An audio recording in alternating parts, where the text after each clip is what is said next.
is my honor to introduce our moderator, the CEO of Mother Jones Magazine, Monica Bauerlein.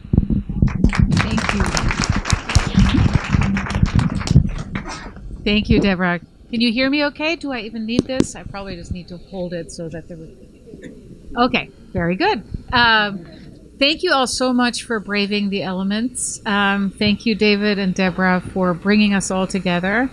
And thank you, Stacy and Rachel, for taking time out of your impossibly busy schedules to be here. It's, I could just talk to these women up here all night. And in fact, it's really fascinating to be sitting here with, I'm the CEO of Mother Jones, as Deborah said, known to many as a magazine, but at this point, multi-platform nonprofit news organization based here in the Bay Area. And it's not that often that I find myself on stage with two other CEOs who happen to be women for a conversation that is not actually about being a female CEO. Yeah. So it's just, the way that it is. And that's an awesome thing. And thank you to those of you who are involved with these fantastic organizations for having the wisdom to choose these incredible leaders. I want to tell you a little bit about both of them for those of you who don't know them both. Rachel to my left. Rachel Laser has a background that really bridges both of these issues we're talking about tonight, reproductive rights and religious freedom. She was an attorney at the National Women's Law Center, is currently a board member at NARAL, but she was also deputy director of the Religious Action Center of Reform Judaism, and now she runs Americans United for the Separation of Church and State. And she also worked at an organization called Even louder.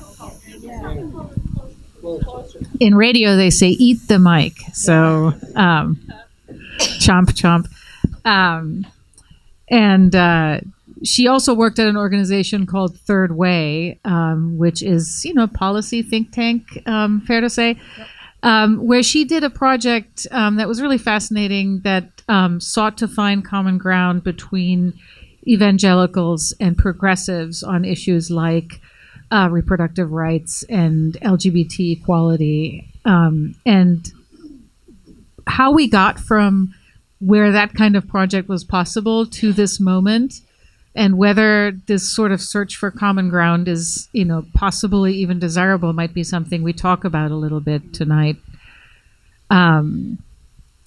Moving on to Stacy on the far left. Stacy has 3 decades in healthcare under her belt and 17 years, if you can imagine, running Planned Parenthood organizations, all of which have, first she was in Montana, then in Oregon, and now here at Planned Parenthood Marmonte, where I was stunned to find out they're actually the largest Planned Parenthood affiliate and reach all the way into Nevada, covering the entire central or large portions of the Central Valley. So it's an extraordinarily broad, diverse, and a community in need of reproductive services to a fairly dramatic extent. Stacy is also a marathon runner, which is exactly probably the kind of stamina you need to work in reproductive rights at this moment. And she has a lot of background working with politically complex environments, particularly in some of these regions where the health centers are. So we might touch on that at some stage. And I wanted to start out because I think we do these introductions and they touch on somebody's professional accomplishments, but we all come to this work ultimately for personal reasons. We're all people with things that make us get up every morning, and both of you have a really personal connection to the work that you do. So I thought maybe you could share a little bit. We're very nice people. Well, first of all, it's really great to be with you, Monica, and you, Stacy.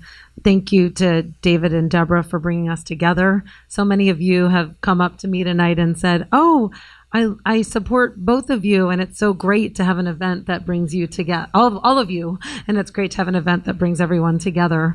So it's an honor to be here with you too. I also wanted to just give a quick shout out to a board member of mine, Jeannie Scott. She's on the board of Americans United for Separation of Church and State, and it's so nice to have family here tonight. So and thank you for all you do. I am the first Jewish president of Americans United. We're a group that has been around for 71 years. We were founded by a group of Protestant clergy in Chicago in the 1940s. And I'm the first non-Christian leader of the group. So something that undeniably attracts me to the issue of separation of religion and government is that I feel a sense of security in America because there is the separation of religion and government as a religious minority. And I know that I wouldn't have felt comfortable going to public school myself or sending my 3 children to public school like they've gone to without the separation of religion and government. I also feel as an American Jew whose family, came over to avoid the pogroms of Eastern Europe and has been able to thrive here, a sense of gratitude towards America. And that's actually pretty common in a lot of Jewish immigrant families. And I know that America wouldn't be America without the separation of religion and government. So to me, part of this work that I'm doing is giving back and holding America accountable to our highest ideals, because we have them in many regards, but we don't always live up to them. And the final point I would say about sort of reproductive freedom and my work there is just the most obvious one, I think, of all, which is I'm a woman. And I just thought I'd read it, just a quote that kind of says it all to me from Planned Parenthood versus Casey, which was an abortion case from 1992, which was, mostly good, I should say. But Justice O'Connor wrote in that case, the ability of women to participate equally in the economic and social life of the nation has been facilitated by their ability to control their reproductive lives. And I believe that to be true, and I'm very grateful for the right to abortion in this country. So that was such a powerful quote. I remember that all the time. Yeah. I think she really encapsulated what a lot of us feel in our bones. Yep. So I'm also very happy to be here with these honored guests. I have 2 adult children. They were like, "You're going to be with Mother Jones Magazine? Awesome!" They've heard of your organization too, but sorry, that rated for my daughters also. So I started with Planned Parenthood, and thank you for our hosts also. And I do have a board member here. I don't know where she is. Oh. Back in the back, Tanuja, and then the head of our local C4 board, Rebecca, is also here. You're pointing. Is there another board? No, okay, I just wanted to make sure I wasn't missing somebody. I also wanted to mention before I start that although Planned Parenthood Marmonte serves a huge area, we serve half of the counties of California and Nevada. This is not our service area, so this area is served by Planned Parenthood NorCal, and I think Autumn might be outside. Oh, Autumn is here, so I just wanted to make sure that you knew that, and I know that Autumn has some material here also. So I'll talk a little bit about kind of how I first took my job with Planned Parenthood. I am a mother of 5 children. I do know how that happened, in case you're worried about that. But I have both of my grandmothers died to lack of access to birth control. My mother's mom died, both of them died before I was born. My mother's mom died when she was 47. She never made it home from the hospital after delivering her 9th child. And my dad's mom, I actually didn't know this when I started working for Planned Parenthood, died when she was 19. It was 1934, and she and my grandfather were married. She had 1 child, who was my father, who was 18 months old, and they just didn't think they could afford another child because it was during the Depression. And she actually died in my great aunt Jessie's arms after she had performed an abortion on her. And my great aunt Jessie, we were always told that my grandmother died from a ruptured appendix. And my great aunt Jessie told me this story when she was 97 years old, after I had told her that I worked for Planned Parenthood. So that made it safe for her to tell that story. But the fact that we were always told that she died from a ruptured appendix, I think there are thousands and thousands of stories out there of women, mothers, daughters, sisters that died from something else, but in fact, they died from lack of access to safe and legal abortion. So my commitment to working with Planned Parenthood is kind of multifaceted. One, I do have 5 adult children, and I want them to grow up in a world that cares about people, that is safe, and that where they get to decide, not government gets to decide how many children, if they want to have children, and when they get to decide who they can love. And so my commitment has really been involved a lot with also gender equity. I have 2 daughters and 3 sons, and they're all very, thankfully, because I was a little worried when you raise children, I have very strong, liberal, progressive Democrats and boys that are feminists, because they would get in, and what I call enlightened men, because they would be in trouble if they weren't with, their partners definitely would call me and let me know. But I started working for Planned Parenthood the day I started in Montana. The Flip Bellum arrived to welcome me aboard, who was a big anti-choice and brought 100 people outside, and that I have never stopped fighting since. We do such great work. Here we see 250,000 patients. We see 350,000 patient visits a year, which is a tremendous amount of patients. The Central Valley, if it was a state, would be the poorest state in the country. So there is a great need. And every day, if I go in one of our health centers, we have 35, and you just sit there and talk and watch patients walking in that get their answers met, that we help them have power for their future of their lives, because I fully believe that all of our work is a human rights work that we do, and that if women don't have control over their fertility, then they don't have power and control over their lives. And if women, yes, if families don't have access to affordable birth control, then this impacts generations of families. And so the things that are in jeopardy now are so frightening to me, with the potential loss of Title X, Roe, which I think we'll talk about. So there's so many things that I actually didn't think after almost 18 years I would still be fighting. Although I talked to my mom earlier today, and she's 90, and she use more colorful language than I'll use tonight about the fact that we're continuing to fight these things that she thought were resolved 46 years ago. So I think we're going to have a lively and exciting conversation. Was it your mom who was at the Women's March with the sign that said, I'm 90 and I can't believe I still have to put up with this F.S.? No, but she definitely could have done that. She did live in Philly, so that's a common word in our household, let me say. So this is the kind of moment that, as a journalist, just gives me chills, because this is the power of storytelling that you just saw, right? Both of Stacey and Rachel's stories are stories that I don't think we'll forget. We'll never forget Great Aunt Jessie. And so many of you have these kinds of stories. You have this reservoir of knowledge about how things used to be, how they are today, and why it matters. And one of the things we find as in our work as journalists, that is one of the most powerful ways you can make an argument, is to reach into that reservoir. And with that in mind, I want to depart a little bit from the sequence of questions that I was thinking about and go to some other stories that you've also both told me that have to do with having conversations with people who don't think the way that you do, and who might not be excited about the work of your organizations.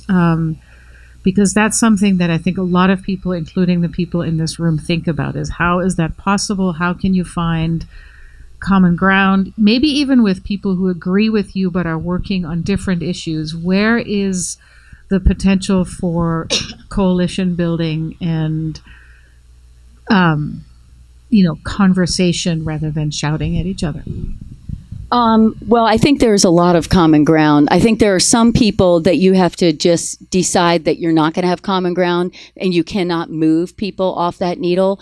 But I think for reproductive health care, there is common ground, one, economically, because I think people want to make sure that there is not unplanned births in the United States, economically, or really impacting the communities that we serve.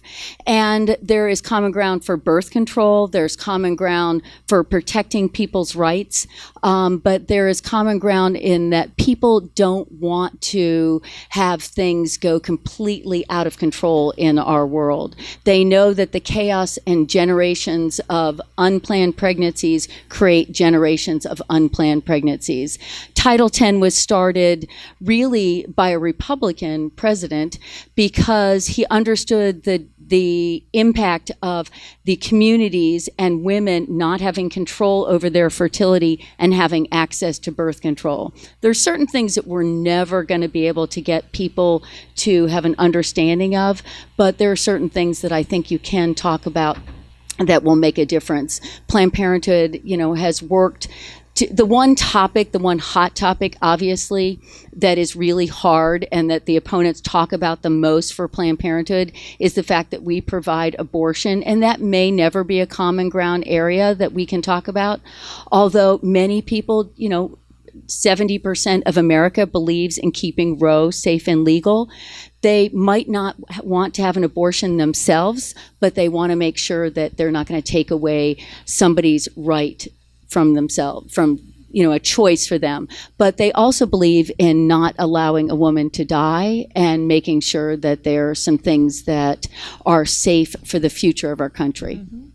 Yeah, and I think one space for common ground on the intersection of abortion and the issue that I work on, separation of religion and government, is that everyone should be for religious freedom for all. Because, the legality of abortion in this country doesn't force anyone to have an abortion, like you were saying. And so what that results in is the option for people of certain moral configurations or religious beliefs to be able to decide what they want, maybe to have an abortion, and others to choose for themselves not to. And something that's really fascinating, I did a little research to prepare for our work together, and I wanted to just read you this fascinating quote.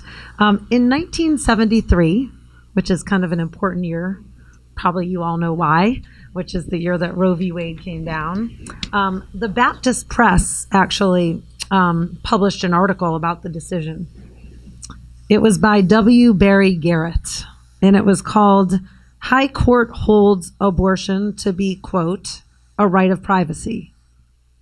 So what's really interesting about it is it was a Q&A in the way that W. Barry Garrett wrote it.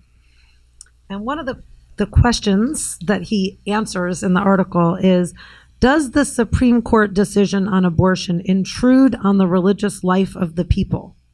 So again, this is a Baptist, so born-again Protestant publication, 1973.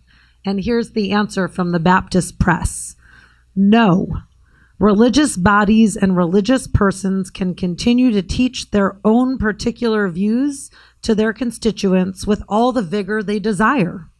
People whose conscience forbids abortion are not compelled by law to have abortions. They are free to practice their religion according to the tenets of their personal or corporate faith. The reverse is also now true since the Supreme Court decision, said the Baptist Press in 1973. Those whose conscience or religious convictions are not violated by abortion may not now be forbidden by a religious law to obtain an abortion if they so choose. So I think that's so interesting, and you would think that the concept of religious freedom would be a uniter in this context because it allows everybody to abide by their own belief systems and views in America. in terms of common ground, I mean, I could talk about what I did at Third Way, and you can ask me to do that, and I'm happy to. In this job at Americans United, one really interesting place for shared values is between deeply religious people and non-believers. And in fact, I find that the two groups who are most passionate about the separation of religion and government are those two groups, because they care the most about the right to choose their belief system, and they value it. And so one of the exciting things about leading Americans United is the opportunity to bring these groups together who don't always come together. Similarly, because today, and we can talk more about this, and it's not just today, it's really over time in American history, a sad part of American history, that religion has too often been used to discriminate and to promote a political agenda of looking backwards. There's a lot of capacity to find common ground with a lot of allied communities who are more vulnerable in our society and whose progress depends on not allowing religion to be used that way. So this is not an anti-religion view. Religion has, I believe, also brought a lot of good to a lot of individuals in this country. That's great. But what I'm talking about is the use of religion over time. The NAACP really laid it out well in the brief, the friend of the court brief that they submitted in the Masterpiece Cake Shop case, that case about the baker in Colorado who discriminated against the gay couple, Charlie Craig and David Mullins, who came in for their wedding cake. And the NAACP pointed to, sort of line by line, a sad history of our government using religion to advocate for slavery, for anti-miscegenation laws, to oppose civil rights laws. And you could argue that it's certainly still going on today with regard to LGBTQ equality, and always in the space of women's full equality and women's rights. So there's amazing capacity in this space to bring together the reproductive freedom community, the LGBTQ equality community, the civil rights community, the religious community, and the secular community. And I'll end with this. I know this is a long answer, but we recently did this. There's something that members of Americans United hopefully have been hearing about, perhaps ad nauseum lately. It's called Project Blitz. If you've heard of it, raise your hand. Okay, so Project Blitz is a coordinated effort that's run by 3 religious right groups to infiltrate state legislatures and pass a series of laws that would turn America into a Christian nation. And it's that explicit. They have a 150-page playbook, 21 model bills. They start small with bills that sound innocent, like passing In God We Trust bills and posting those in public schools, and their Bible literacy bills, which are really more like promoting Sunday school classes in public schools. They're harder to oppose, and they escalate to bills that allow religion to be used to discriminate against women, the First Amendment Defense Acts that don't even have a balancing test. If you want to not provide abortion and not provide reproductive services, not provide birth control, you got it. That's on their agenda. So that's where they're working towards, and they're not hiding it. And recently we brought together, speaking of common ground, 42 different groups that included the Baptist Joint Committee, the National Council of Churches, the Presbyterians, the Methodists, and the Episcopal Church, and the American Atheists, and the ACLU, and the Human Rights Campaign, and NARAL Pro-Choice America, and everybody came together in a statement to say, we oppose this. This is not in America that we can stand for, and Christian nationalism in this country is unacceptable. So that's the lemonade from the lemons, that in times like this, when there are such great attacks on all of our rights in the name of religious freedom, that we can all join together in these really unique ways. Long answer. That's a great story. That'll stick with me. So lemonade, and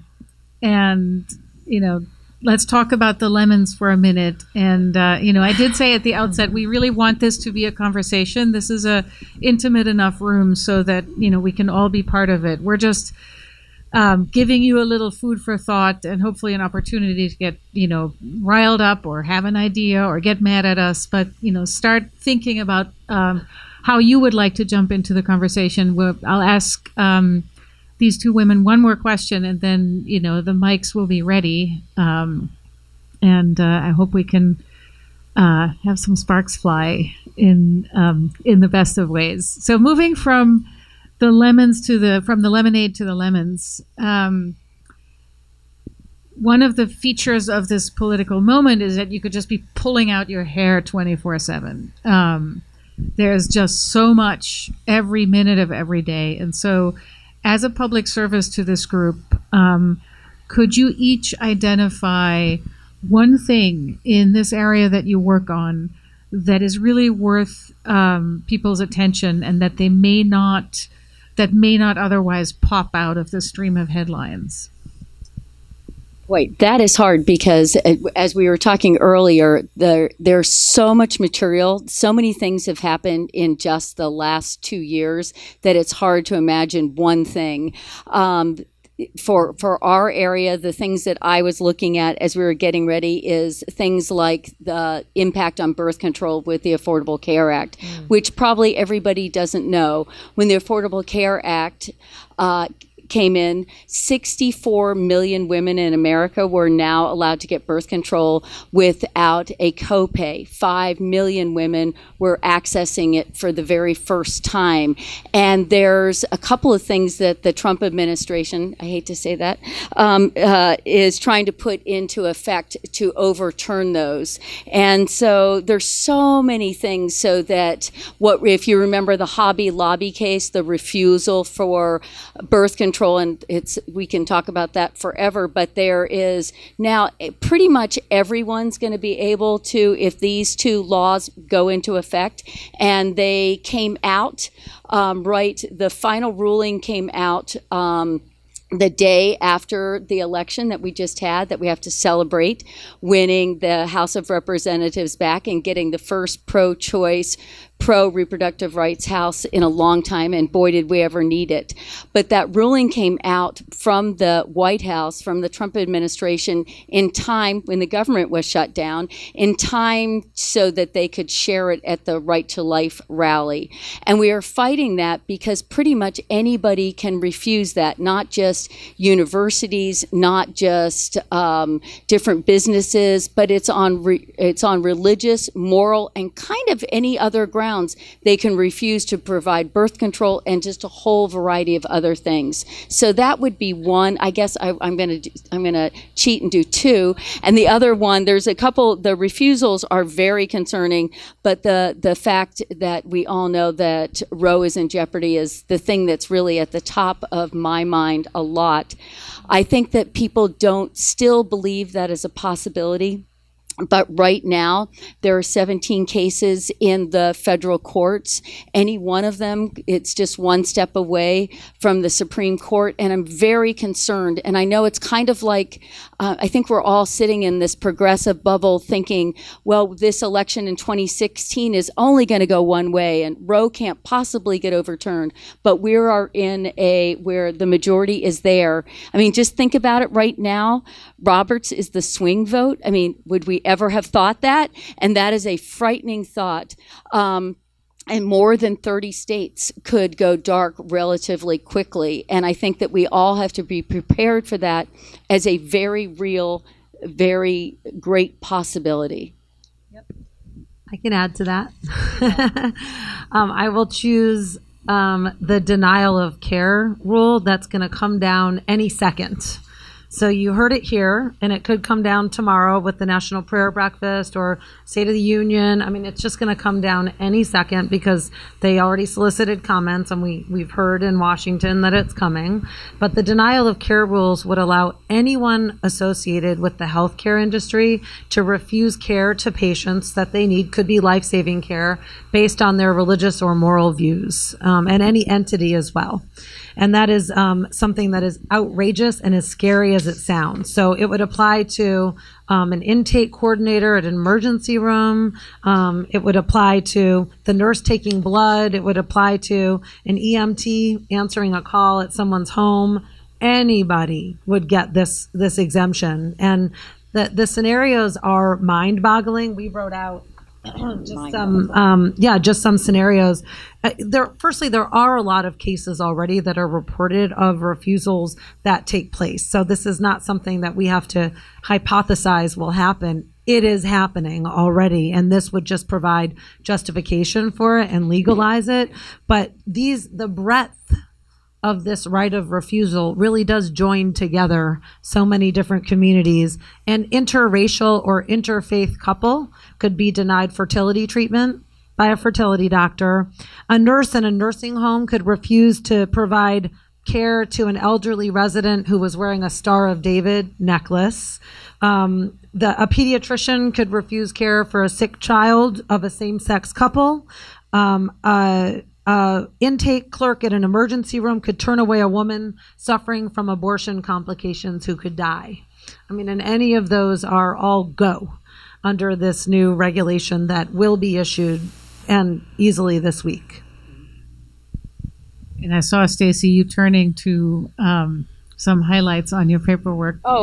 Just with this refusal, and we both were talking about how much we learned by looking at some of the researching and preparing for this, that there is actually in the OCR, which is the Office of Civil Rights, what has happened under the Trump administration is they've created a new division called the Conscious and Religious Freedom Division, which is actually the opposite of what it says. And they actually altered their mission statement to emphasize the focus on conscious and religion and freedom, and they delegated the authority to OCR. But the thing that is the most troubling to me is this action this is an office that used to stand up to protect people's rights and to protect people for making sure that they could get health care in cases like this. Now it's protecting the people that are going to deny the rights of other people. And this is the part that was so disturbing. I mean, it's really an unbelievable refusal. I mean,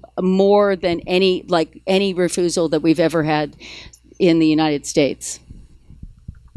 So we're just about ready to jump to your questions, but because the two of you have hit on this incredibly important topic, two quick follow-ups. One, can you give us just a super quick history of how did it come to be that religious freedom became this cudgel, for what was essentially reversed in meaning?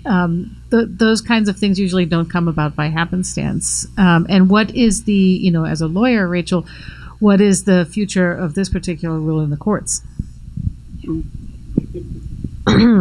So we'll try and leave this with some hope, but this is a sad story to tell, because it's really the story about the co-opting of religious freedom to be used as a sword to cause harm to people and discriminate against people instead of as a shield to protect people. And it's a story about a president who's pandering to a narrow segment of Americans, the religious right, who comprise a lot of the passion in his base in order to be able to score votes. And it's a story of changing demographics in America.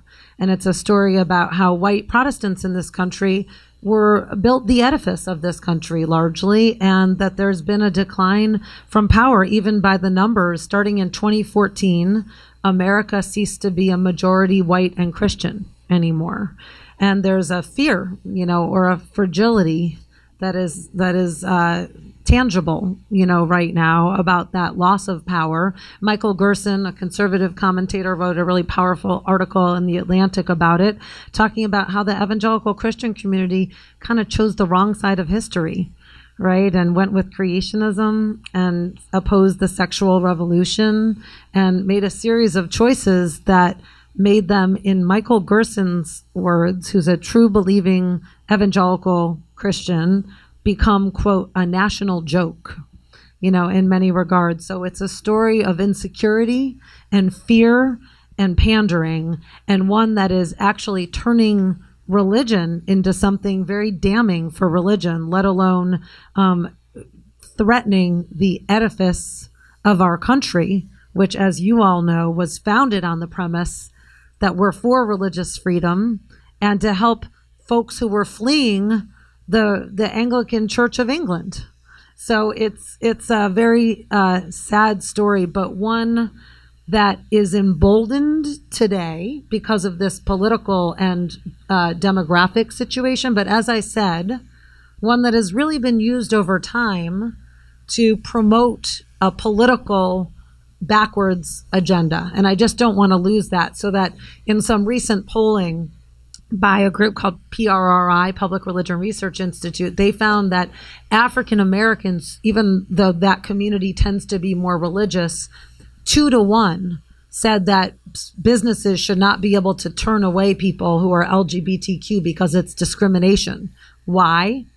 Because it's a playbook they know well, and a story that they're familiar with. And there was a case that went up to the Supreme Court, Piggy Park, where in South Carolina, the owners of a chain of barbecues refused to serve black people because it was against their religion. And that case got decided in our favor, and that religious argument was deemed trivial. But nonetheless, this is not a new story to tell.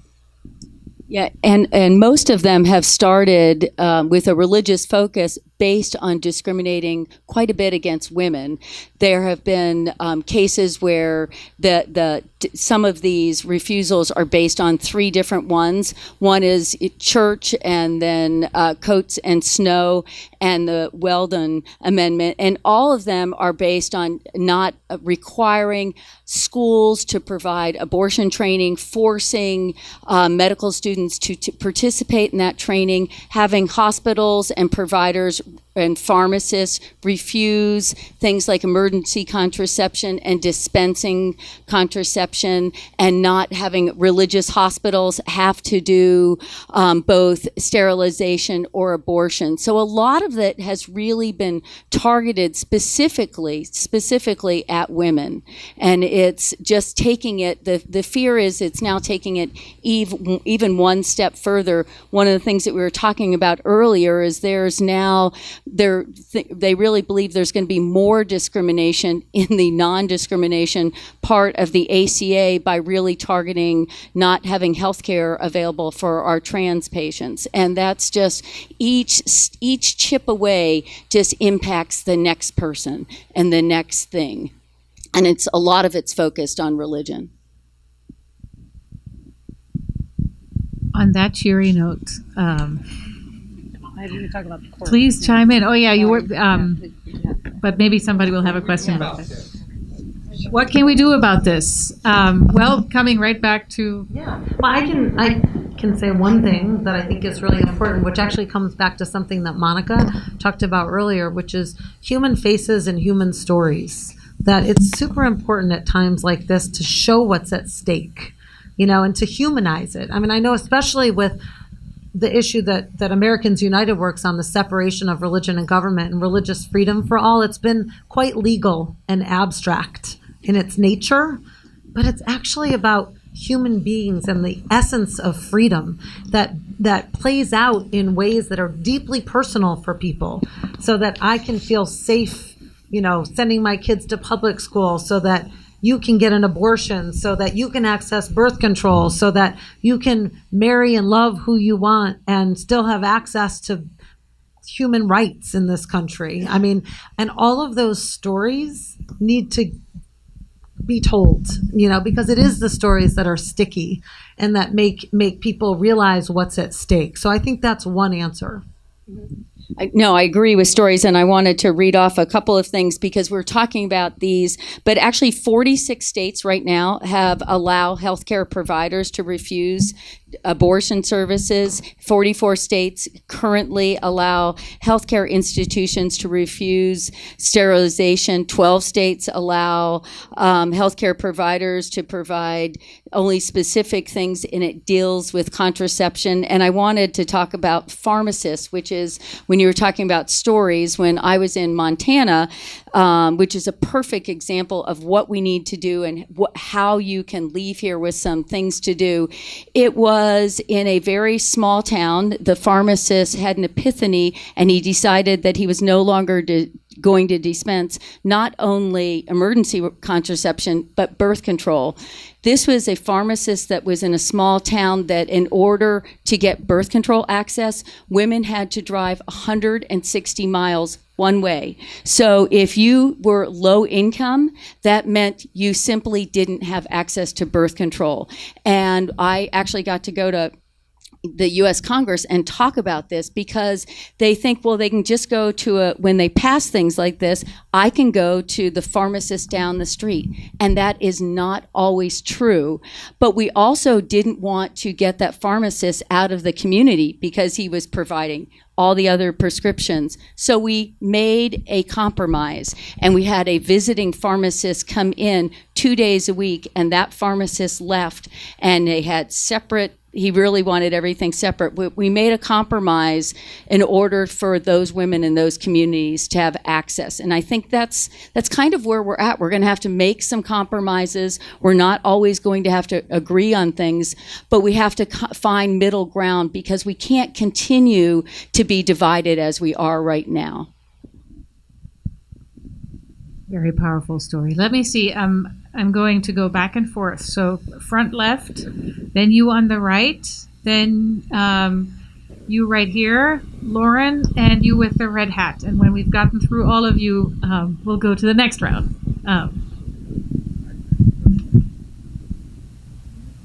Yep. They can't hear you though. But we can repeat the question too. Yeah. We can repeat. Hello. So I guess thinking about Thomas, the analysis that's popularized by Thomas Frank and What's the Matter with Kansas and later work, I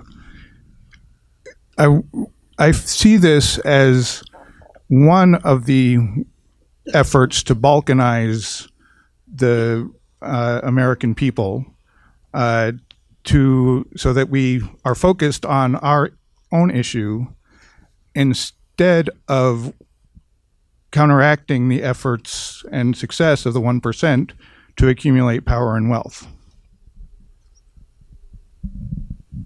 Stacy, you talked about when you worked in Portland, sort of a counter-balkanization movement that you were involved in that maybe goes to this. Yes. So right after the election in 2016, when I finally came up for air, one of the things that we did as different organizations were being attacked, we had our lawyers go out to the airports and we fought for each other. We actually got a group together, and we got groups that were all being opposed, all the groups that were being attacked, whether it was gay and lesbian, reproductive rights, homelessness, immigrants, the Muslim community. So it was a whole variety of leaders, and we all got in the room, and we agreed that our issue was not bigger than anyone else's issue, and this was a time that we had to fight for each other. So we would do that. Anybody that was attacked, they would come out, and we would go, all of us collectively, and it was churches, it was just a whole variety of groups. So the first meeting that I called, we had about 60 folks show up, so it was really, really inspiring, and we worked collectively, and we didn't all agree on things. There was, I had in that room, we had Catholic nuns that were sitting in Planned Parenthood's, boardroom, which was a little bit interesting at the time, but we all agreed that the biggest thing was human rights and caring for each other. And I think this is happening all over the country, that we're joining hands and speaking out and trying to do things in opposition.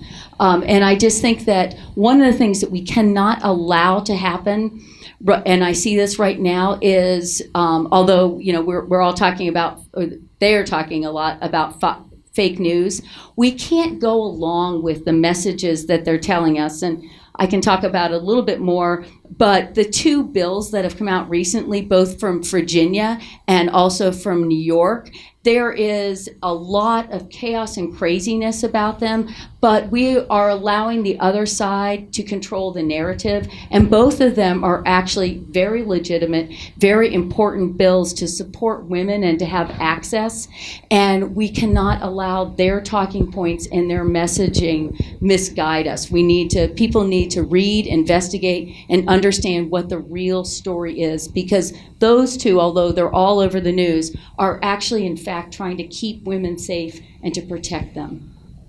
And speaking of chaos, but nobody's even thinking about Virginia at the moment, other than do they still have a governor? Right. The gentleman over here. Well, following up on what you just said, how do you nicely handle people who are vicious about late-term abortion? Late-term abortion, and that's what both these bills were about, was really having access for patients and making sure they're safe. And I'll just really quickly read, just to give you how misunderstood it was. What they were doing in Virginia was repealing medically unnecessary restrictions for women seeking safe and legal abortions. There was a 24-hour waiting period, mandated delay, requiring women to go to a hospital. It also removed a requirement that forced pregnant women to go see 3 doctors to sign off an abortion after 24 weeks. And I know that, for one thing, any abortions after 24 weeks is very rare, and it's almost always because there's a fetal anomaly or to save the life of the mom or to protect her future health. And I think we just have to talk about it in those terms, that it's very rare. How rare? 0.1 of 1%, like that rare, actually, of abortions. And the truth is that the other side has consistently defined late-term abortions to start, much earlier. Like what they called in their Partial Birth Abortion Ban Act, late-term abortions actually would have reached all the way into the early second trimester of pregnancy in the way they defined it. And so again, it's sort of that winning the battle of reasonableness. The pro-choice movement has actually stayed quiet on true post-viability bans. I'm not saying they've supported them, but the pro-choice movement has not opposed bans that are actually post-viability for a fetus. So, but there's sort of this misimpression, which is part of this fake news campaign, that that the pro-choice industry is promoting late-term abortions, where that's not where most abortions take place at all. Yeah, the vast majority take place in the very first few weeks of, in the first month to 2 months of a woman's pregnancy. And mothers, have a lot. Women who are mothers already have the majority of abortions. So even there, this notion that it's somehow anti-family or anti-children to have abortions is wrong. And the fact that abortions do take place much earlier, and that it's really not, the debate shouldn't be about late-term abortions, that's a fake debate, means that I was able to forge some common ground with evangelical Christians, because if you really want to lower the number of abortions in this country, then you support birth control for women who can't afford it. And you support women who need extra help to go forward with their pregnancies, who want to, but can't afford it. And you support new parents so that new parents have genuine support systems with this, which this country is so far from, but exists in some Nordic countries, that enable women to be able to proceed with pregnancies if they want to. Because what's tied for number one for why women have abortions in this country is they can't afford it. So if you're sincere about wanting to reduce the need for abortion, you would address birth control, and you would address genuine systems that give support to families that can't afford to raise their kids. And in fact, that's why abortions are at an all-time low, because because the ACA allowed us to have access to birth control in a way that we've never had before in our country. Yes. Right. Gentleman right here, and then Laura, moving on further back. Somebody mentioned earlier about Operation Blitz. Do the progressives have any type of a program like that they could do the counterpart to what they're trying to achieve? It's a really fair question, and one that gets raised a lot. So the question is there a Project Blitz on the left, basically? And I guess the answer is not exactly right now. And I think I know what some of the reasons why. And I think some of the reasons why, after having led this group for almost a year, so being pretty new, in this space, something that I've really observed is a fear. And this goes to your question as well, about what can we do? What can we do? There is a fear on the left of talking about the importance of church-state separation. There is a fear that if you somehow address this issue, which is at the heart of undermining so many of our rights, that you're going to come across as anti-religion and cause harm to your cause that you care about. And honestly, I see it every day in Washington with some of the top groups who are concerned. I like to say, it's maybe a poor analogy, but it's like we're treated like a hidden lover.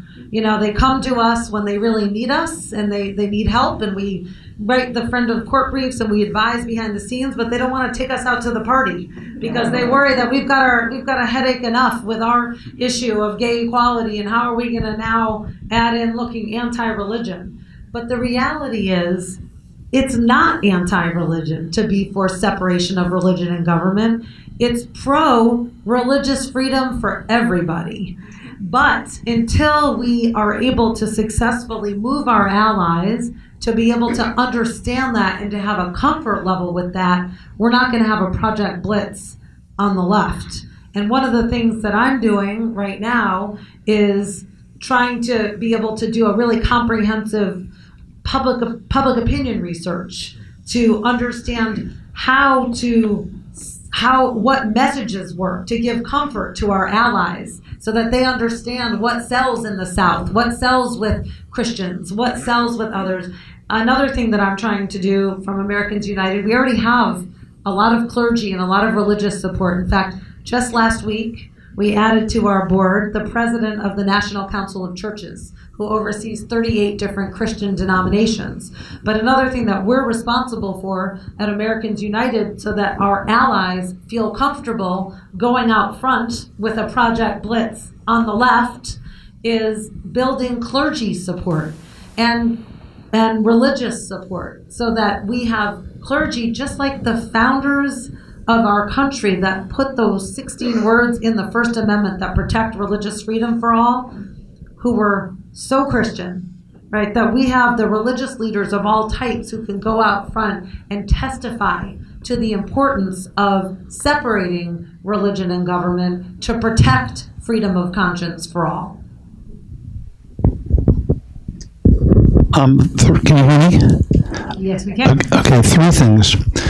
First of all, thank you all for all the amazing work that you do day in, day out. It's really important. Second of all, there is an antidote. It's called the Democratic Legislative Leadership Council that is working very hard to make sure that in the states they can re-elect and elect Democratic majorities in all of the state legislatures. So write that down. Second point, both Presidents Washington and Jefferson are on public record as saying the United States is in no way a Christian nation. Third thing, I was at a meeting earlier last month with Erwin Chemerinsky, who is the Dean of Berkeley Law School, one of the foremost constitutional and Supreme Court scholars in the country. And he predicted that, in fact, the Supreme Court is going to overrule Roe versus Wade. Maybe not this term, maybe not next term, but eventually they're going to, given the current makeup of the court. So I have some very bright friends who basically were responsible for getting rid of Don't Ask, Don't Tell, who are working on a project called Pack the Courts. And our project is the following. Right now, this president has been appointing literally hundreds of federal court judges on the right without going through the standard process through the Senate. And we are looking forward, if we have the current 9 members on the Supreme Court, for probably 20 years of this regime. There is an antidote to that, and it is called packing the courts. And so the first thing we're going to do on January 21st of 2021 is enact the following bill. We're going to increase the number of Supreme Court justices by at least 2 and maybe 4. Taking up to 11 and 13, depending upon how many we need to be able to make sure we have a progressive majority. The second thing we're going to do is we're going to double the number of federal court judges immediately. And we're going to ram through the same thing that they've done, which is we're going to start putting in progressive, right-minded judges. So if you want to go online, it's a nascent little program, but it's going to work. It's called Pack the Courts.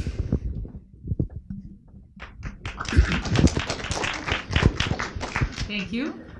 Hi, my name is Nicole. I don't have experience in lobbying and in legal matters, but I do have experience in direct action and education, and I think we need all of us, but there are Me Too movements, Black Lives Matter, and the Women's March have, we have come a long way, and there have also been a lot of critiques of dropping numbers in this year's Women's March. And my question is, to all of us, is what are our asks and what are our stories, and can we make a Me Too, with the use of cell phones, tweeting, photographs, where we become transparent enough and courageous enough as women, as families, to raise the questions and the issues and to shine a light on the realities and to give each other support for telling stories. A couple of personal things. I came out in the 70s and, got a lot of hate mail, weird women-hating stuff for speaking out. But I didn't know how I could have a kid then, and I didn't have any advice from anywhere. And I also went through early menopause, and I didn't know what I could do about that. My sister just had a baby at 58. She hadn't even gone through menopause, so she got all my eggs, I say. Anyway, there's so many. It's so complex, and it's also so personal. And this isn't a question for you three necessarily, but for the audience. Is that anyone, what are our stories, and what courage, where do we get the courage to speak out and make the numbers and the noise so loud that you can't ignore it? I think you really are touching on something that I've been really happy about since the 2016 election. I really thought that people would get exhausted, that they would get lethargic, and they would kind of accept what was going on. But the great thing is one, because we have a tweet a day to piss us off more, but it hasn't happened. People are still as energized and motivated, and I think we saw that in the 2018 election. I think we saw that with the candidates that came out that had phenomenal stories, and really candidates that 5 years ago may not have gotten elected 6 years ago in America. We saw wonderful candidates, and they were telling their stories, and we are seeing people every day continue to tell their story on social media, to speak out. People are speaking out when they see an injustice in a way that I didn't think was possible in America. And I do think there is a divide, but this has also really united a lot of people. I love the book you were talking about, What's the Matter with Kansas? And I think I actually give that out to people because it's one of my favorite books. And it really gets people thinking about how did people vote against their best interests, which I think we're all thinking about right now. And how do we get those people to see what's actually going on? And I think that's happening. And I'm actually, I know a lot of people aren't energized, but I am very energized and positive, even with some of the really terrible things that we have looming in front of us, because I think we're going to have some big hurdles before we get through this. I do agree that there's the Roe's probably going to get overturned, and how are we going to deal with that? But I think that we are uniting together in a way that I didn't think was possible. And I just want to add one thing to that. So right after the 2016 election, I actually facilitated some focus groups in Cincinnati of white working class women about the election. And it was so sad that when I walked out of that room, I thought I was going to burst into tears just hearing about their lives. Everybody was either involved in opioids or 1 degree removed. The health crises were abominable. No one had gotten a raise in a very long time, and these were real people. And what occurred to me was this, that the progressive movement has woken up to our white privilege before we've woken up to our class privilege. That's what occurred to me. And that if we're really going to unite and be one and form what Reverend Barber out of North Carolina describes as a moral fusion movement, which we need to do to overcome in this moment, that something that's incumbent upon everyone in this room is to get in touch with, if you have it, your class privilege and be able to understand the complexities and difficulties and tragedies, really, of life in America without really many resources at all, no matter what color your skin or what religion you are or who you love or not. So I just thought I'd mention that because it's pretty clear to me that that's a piece of winning again. Let's see. How about in the middle right here? And let's go back and forth a little bit. And, sorry, but I'm not doing the talking right now. Thank you. Thank you all for being here tonight. I'm learning a lot, and I appreciate it. Just to follow up on what was just said, if we are to get in touch with our class privilege and really think about what might benefit the largest number of women, why aren't we talking about equal pay? It seems like we keep going over and over, and I don't just mean tonight, the same old problems. Separation of church and state, that's been talked about my entire life. I was born in 1969 in New Orleans, grew up in Mobile, Alabama. People talked about the separation of church and state way more in the South than they do in California. So I've observed that, and I think that's interesting. Abortion rights, oh my God, I am so sick and tired of this fight. You know, it's like, when is it going to end? And I feel like these things, these fundamental things, are preventing us from moving on to other things that are just as important. And I'm really angry about it. And I'm getting really pissed off sitting here listening to this shit. And I'm just really fucking pissed off. So I just want to communicate that. It's not at you guys individually, but just the whole situation. Thank you. I think we all know how you feel. But I think part of what you were just saying, one of the things that has to happen in order for those real substantial things to make a difference is we are 51% of America and we are 22% of Congress. And until that change happens, until women are moved into a more leadership role, I don't think that's going to happen. Not that we don't love all the men that are supporting us, but that is what is going to make the difference for us to really be an equal participant in America. Yeah, and I will add also that, you're not going to ever have women's equality in this country if you don't have the separation of religion and government, period, the end.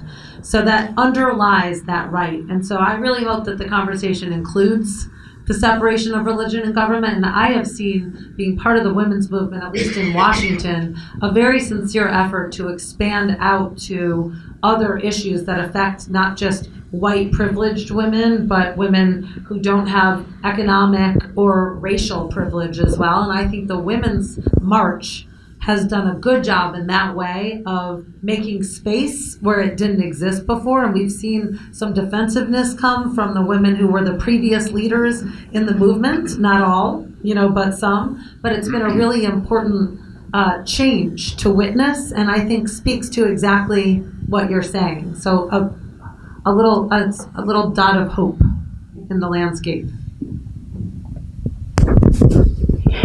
Hi. You mentioned this regulation that they're coming out with that's going to allow people to refuse service. What entity is that coming from, and is there something Congress can do about that? Well, it's coming from the administration. So it's coming from Health and Human Services and the administration, the Health and Human Services Agency, HHS.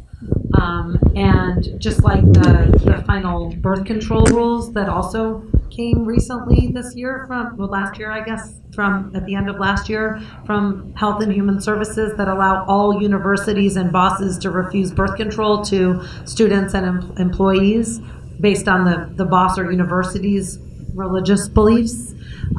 So is there something that Congress can do? Well, there's definitely something that we can do by suing in the courts, which we're doing. So we actually brought a lawsuit against Notre Dame and the Trump-Pence administration on behalf of students at Notre Dame, Irish for Choice, so in order to stand up for their constitutional rights and challenge this misuse of religious freedom in the courts under the First Amendment. So that case has been brought. When the denial of care rule comes down, I'm not really allowed to say, but there could perhaps be more litigation that happens at that moment. So I think using the courts still, even though there's been some trouble in terms of who's getting appointed to the courts, but if we do it strategically, we still have power in bringing legal challenges. And Congress right now isn't, unfortunately, in a position to create change because there isn't a pro-choice majority in the Senate. So we're really, really happy about this change that's finally arrived in my adult lifetime to the House. But we can't pass a bill right now that would make the change that we want in this bicameral system that we have. There is something called EMTALA. Oh, yeah. That exists. Hi, there is something that kind of exists already that's in place. It's called EMTALA, Emergency Medical Treatment and Active Labor Act. And that means that you can't refuse services in an emergency room to anyone. But according to this right to refuse, that sounds like that's actually going to undermine or disregard it. Yeah. We have time for one more question. Use it wisely, please. So, I'm not making a prediction here, but I think it would be a political mistake for the court to overturn Roe v. Wade. It's always easier to rally people against something than for something. And what I'm expecting instead is a continued effort in particular states to hollow out the substance of what Roe versus Wade is supposed to provide. So I assume that your legal advisors are tracking the 17 cases pretty closely. But how much effort is going into thinking about the logistics of extending Planned Parenthood services, the regular services, and on abortion rights, to make them more feasible for women from poor communities and greater distance? Charter airline, all sorts of privacy issues associated with that. But it seems to me, in this country, we're likely to have, for the foreseeable future, a majority of the country's population living in relatively progressive enclaves on the coast and in large cities, and continuing struggles for the urban, for the rural and more conservative areas. And it may be better, I'm not saying give up the political battle, but there may be other ways to work around it and mitigate some of the harmful effects. So your thoughts? Oh, absolutely. I just want to, one of the things is that about the chipping away of Roe, just in the last 8 years, 424 abortion restrictions have been passed, more than in the last 46 years since Roe became the law of the land. So that chipping away is very real, and it's happening. And so at Planned Parenthood, we are located in every state in the country right now. And if Roe would get overturned, and I agree, I don't think that's going to be good for the other side in any possible way, but I don't think they are actually focusing on common sense necessarily, and so they're not, they don't necessarily follow fact or science or common sense in the way that they make decisions. So I think that's something that we do have to be prepared for, and we are looking at ways that we can get prepared. One of the things that I know everyone in this room knows, that if abortion becomes illegal, it doesn't go away. It just makes it unsafe, and women die or lose their fertility. But we are looking, there will be 17 states that would remain safe and legal, the whole West Coast, and then you have like Montana and Illinois and possibly Colorado and New Mexico, and then you go all the way to the East Coast. So we're looking at what can we do to help transport. Every time there was a Republican president potentially going to win, we have done a post-Roe task force prior to every election. And we did that again this time in 2015. I remember talking to my board, walking through the steps of what we would do if that happened. And people kind of glazed over because they didn't think it was possible at all. But we do have to plan, because not only it's a variety of things. You have to have places for people to go. So there has to be a place for a person to actually go and get an abortion. And Planned Parenthood has done such a terrific job, because abortion is just a part of women's health care, integrating it to our regular services. So we actually are going to have specific centers for that. We also have to have transportation that's affordable. We're going to have transportation. We're going to have housing. We're going to have to also potentially pay for childcare, and we're going to have reasons for people to go to states, because the next thing is they'll prohibit people flying or traveling out of state. So we're looking at all of those possibilities and how we're going to handle that, and getting the providers from those states that will now be legal to be able to work in other states. And it will be a concerted effort, and it talk about a partnership. It's going to be everyone working together that really cares about women's health, from hospitals to NARAL to Planned Parenthood to independent providers, and that energy and focus has already started, because we can't wait for that day to happen. We have to be prepared. It has to be affordable places for people to go, and figuring out all those logistics. We're already stepping up and looking at that. One of my board members in Montana, you're probably familiar with this, was a founding member of the Jane Network, which was a group of ministers and clergymen, clergy all across the country that helped women, when abortion was illegal, get safe passage. We're going to have to think about those kind of networks in order to be able to solve this in the future. I really hope with everything in my soul that it doesn't happen, but we do have to be prepared for that as a possibility. So we have to close, but when you're feeling downbeat and when you're thinking, this is all for naught, I want you to, keep in mind this moment and these two women, and think about, the forces that would hold up progress are never going to know what hit them. And I would not stand in the way of either of these people if I know what's good for me.